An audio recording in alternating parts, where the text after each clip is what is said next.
Good thoughts only पर आप सभी का स्वागत है। आइए कहानी सुनते हैं। एक बार गांव में भीषण बाढ़ आ गई। चारों तरफ पानी ही पानी दिखाई देने लगा। सभी लोग अपनी जान बचाने के लिए ऊंचे स्थान की तरफ बढ़ने लगे।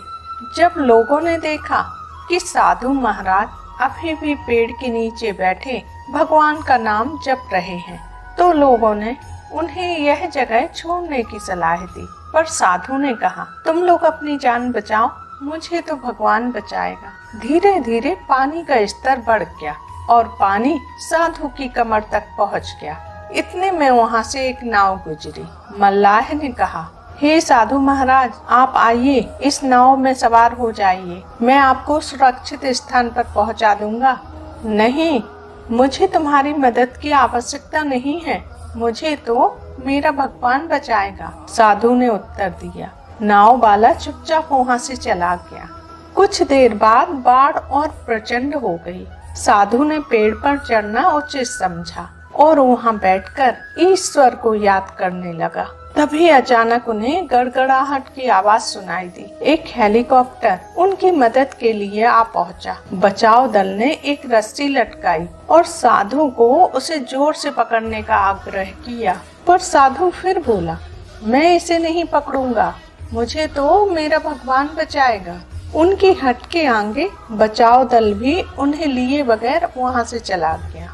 कुछ ही देर में पेड़ बाढ़ की धारा में बह गया और साधु की मृत्यु हो गई। मरने के बाद साधु महाराज स्वर्ग पहुँचे और भगवान से बोले, हे प्रभु, मैंने तुम्हारी पूरी लगन के साथ आराधना की, तपस्या की, पर जब मैं पानी में डूबकर मर रहा था तब तुम मुझे बचाने नहीं आए, ऐसा क्यों प्रभु? भगवान बोले, हे साधु महात्मा, मैं तुम्हारी रक्षा करने के लिए एक बार नहीं बल्कि 3 बार आया। पहला ग्रामीणों के रूप में, दूसरा नाविक वाले के रूप में, तीसरा हेलीकॉप्टर बचाव दल के रूप में, किंतु तुम मेरे इन अवसरों को पहचान नहीं पाए। दोस्तों, जीवन में ईश्वर हमें कई अवसर देते हैं। इन अवसरों की प्रकृति कुछ ऐसी होती है कि वे किसी की प्रतीक्षा नहीं करते हैं। वे एक दौड़ते हुए घोड़े के समान होते हैं जो हमारे सामने से तेजी से गुजरते हैं।